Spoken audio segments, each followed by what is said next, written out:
मजबूत मनोबल। प्राचीन काल में एक राजा के पास एक हाथी था। उस हाथी पर चढ़कर उसने कई युद्ध में विजय हासिल की थी। यह हाथी जब छोटा था तभी से उसे इस तरह से प्रशिक्षित किया गया था कि वह युद्ध कला में खूब प्रवीण हो गया।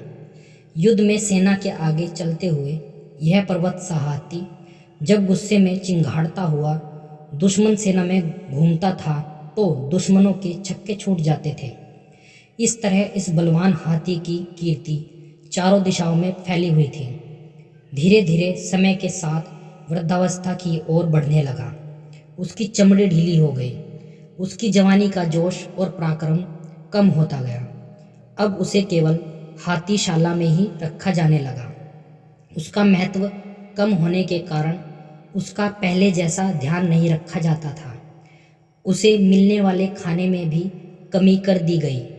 कई बार तो बूढ़े सेवक के ध्यान चूक जाने से उसे भूखा प्यासा रहना पड़ता था।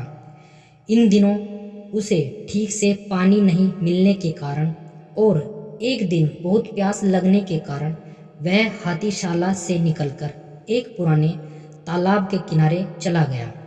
वहाँ उसने खूब छक कर पानी पिया और नहाने के लिए गहरे पानी में उतर गया। लेकिन तालाब में ज़्यादा कीचड़ होने के कारण वह वृद्ध हाथी उसमें फंस गया।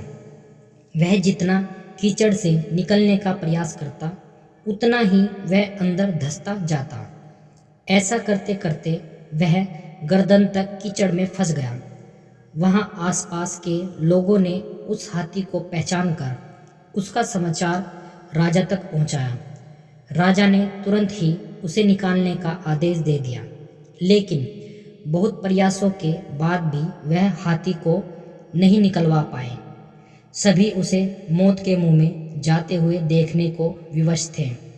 तभी एक मंत्री ने राजा को एक युक्ति सुझाई। राजा ने हाथी को निकालने वाले सभी लोगों को वापस बुलवा लिया।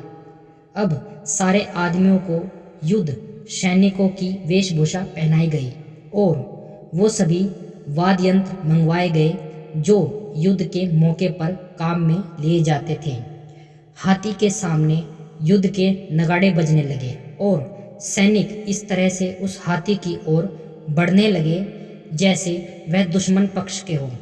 यह दृश्य देखकर उस हाथी में गजब का जोश आ गया। उसने जोर से चिंगाड़ लगाई और दुश्मन पर हमला करने के लिए अपनी पूरी ताकत का इस्तेमाल करते हुए कीचड़ को रोनते हुए तालाब के किनारे पहुंच गया और दुश्मनों पर हमला करने के लिए दौड़ने लगा। आखिरकार उसे नियंत्रित कर लिया गया। इस तरह वह हाथी अपने मनोबल के कारण अपनी जान बचा पाया। इसलिए हमें कभी भी अपना मनोबल कमज़ोर नहीं पड़ने देना चाहिए। हो सकता है कुछ असफलताएं मिलें, लेकिन हमें दुगने उत्साह के साथ वापस उठ खड़ा होना है और फिर से भरपूर प्रयास करना है। दोस्तों, कामयाबी झक मार के आएगी आपके पास। आशा करता हूँ यह कहानी आपको ज़रूर पसंद आई होगी। कहानी के बारे में अपनी राय हमें कमेंट करके ज़रूर बताएं। कहानी अच्छी लगी हो तो दोस्तों के साथ शेयर करना ना भूलें। चैनल पर पहली बार आए हैं तो चैनल को सब्सक्राइब और बेल आइकन को ज़रूर दबा लें, जिससे आने वाली कहानी सबसे पहले आप सभी को मिल सके। कहानी सुनने के लिए आप सभी का तहे दिल से बहुत बहुत धन्यवाद।